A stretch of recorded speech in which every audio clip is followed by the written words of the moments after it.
या देवी सर्वभूतेषु शक्तिरूपेण संस्थिता नमस्तस्यै नमस्तस्यै नमस्तस्यै नमो नमः।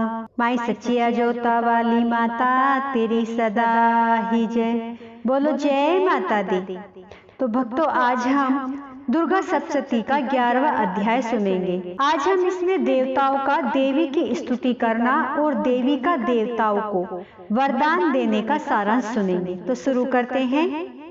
महर्षि मेधा कहते हैं, दैत्य के मारे जाने पर इंद्र आदि देवता अग्नि को आगे करके कात्यायनी देवी की स्तुति करने लगे। उस समय अभिष्ट की प्राप्ति के कारण उनके मुख खिले हुए थे। देवताओं ने कहा, हे शरणागतों के दुख को दूर करने वाली देवी, तुम प्रसन्न हो जाओ। हे संपूर्ण जगत की माता, तुम प्रसन्न हो। विंध्येश्वरी, तुम विश्व की रक्षा करो, क्योंकि तुम इस चर और अचर की ईश्वरी हो। हे देवी, संपूर्ण जगत की आधार रूप हो, क्योंकि तुम पृथ्वी रूप में भी स्थित हो और अत्यंत पराक्रम वाली देवी हो। तुम विष्णु की शक्ति हो, विश्व की बीज परम माया हो, और तुमने ही इस संसार को मोहित कर रखा है। तुम्हारे प्रसन्न होने पर ही यह पृथ्वी मोक्ष को प्राप्त होती है। हे देवी, संपूर्ण विद्याएं तुम्हारे ही भिन्न भिन्न शिव रूप हैं। इस जगत में जितनी स्त्रियां हैं वह सब तुम्हारी ही मूर्तियां हैं। एकमात्र तुमने ही इस जगत को व्याप्त कर रखा है। तुम्हारी स्तुति किस प्रकार हो सकती है, क्योंकि तुम परम बुद्धि रूप हो और संपूर्ण प्राणी रूप, स्वर्ग और मुक्ति देने वाली हो। अतः इसी रूप में तुम्हारी स्तुति की गई है। तुम्हारी स्तुति के लिए इससे बढ़कर और क्या युक्तियां हो सकती हैं। संपूर्ण जनों के हृदय में बुद्धि रूप होकर निवास करने वाली, स्वर्ग तथा मोक्ष प्रदान करने वाली हे नारायणी, तुमको नमस्कार है। कालाकाष्ट आदि रूप से अवस्थाओं को परिवर्तन की ओर ले जाने वाली तथा प्राणियों का अंत करने वाली नारायणी, तुमको नमस्कार है। हे नारायणी, संपूर्ण मंगलों के मंगल रूप वाली हे शिवे, हे संपूर्ण प्रयोजनों को सिद्ध करने वाली हे शरणागत वत्सला, 3 नेत्रों वाली गौरी, तुमको नमस्कार है। सृष्टि स्थिति तथा सहारावत की शक्ति भूता सनातनी देवी, गुणों का आधार तथा सर्व सुखमय नारायणी, तुमको नमस्कार है। हे शरण में आए हुए शरणागतों, दीन दुखियों की रक्षा में तत्पर, संपूर्ण पीड़ाओं को हरने वाली हे नारायणी, तुमको नमस्कार है। हे नारायणी, तुम ब्रह्माणी का रूप धारण करके हंसों से जुते हुए विमान पर बैठती हो तथा कूश से अभिमंत्रित जल छिड़कती रहती हो, तुम्हें नमस्कार है। माहेश्वरी रूप से त्रिशूल, चंद्रमा और सर्पों को धारण करने वाली हे महावृषभ वाहन वाली नारायणी, तुम्हें नमस्कार है।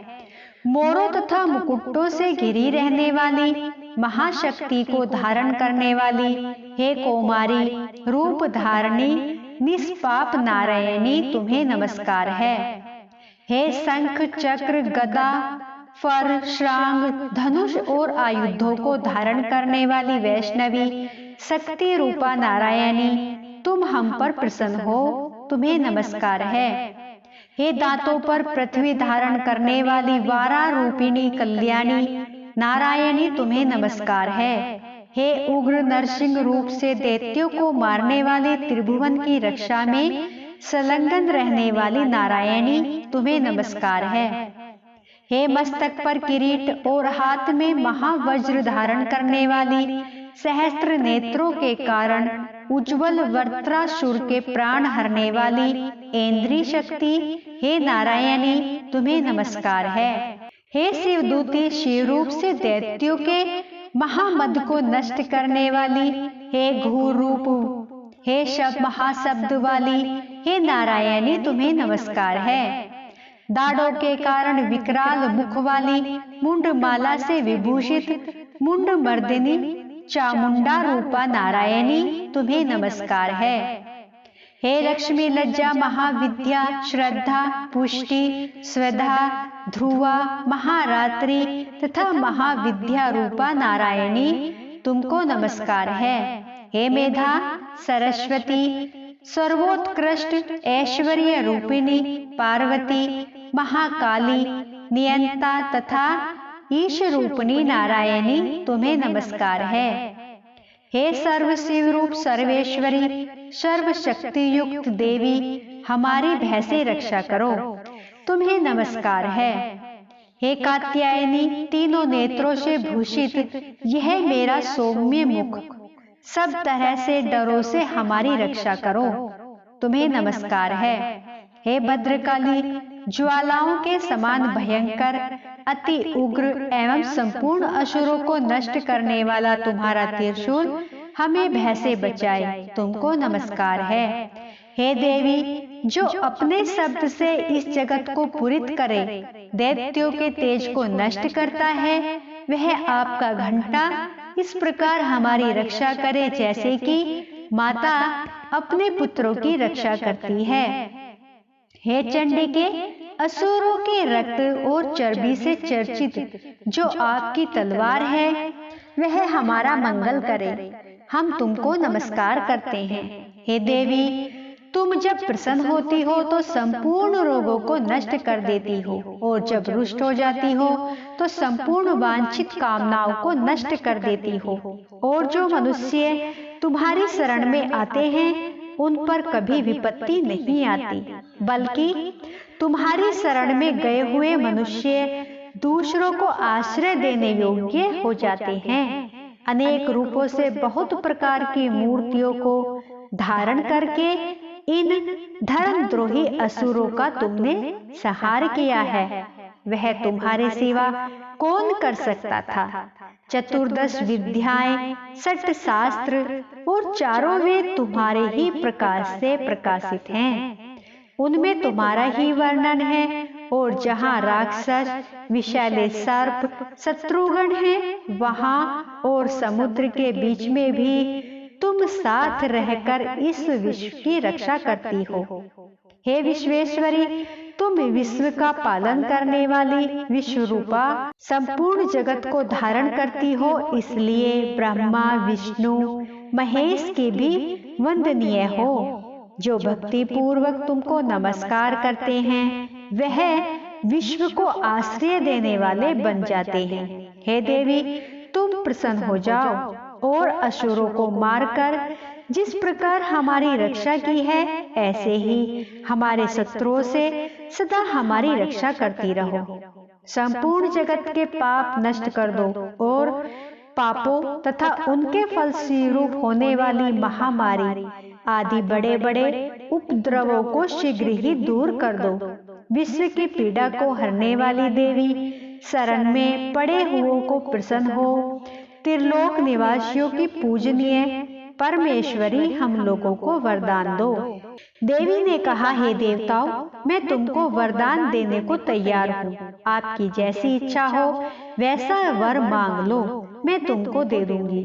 देवताओं ने कहा हे सर्वेश्वरी त्रिलोकी के निवासियों की समस्त पीड़ाओं को तुम इसी प्रकार हरती रहो और हमारे शत्रुओं को इसी प्रकार नष्ट करती रहो। देवी ने कहा वे वस्वत मनवंतर के 28वें युग में 2 और महाअसुर शुभ और निशुंभ उत्पन्न होंगे। उस समय मैं नंद गोप के घर से यशोदा के घर से उत्पन्न होकर विंध्याचल पर्वत पर शुंभ और निशुंभ का संहार करूंगी।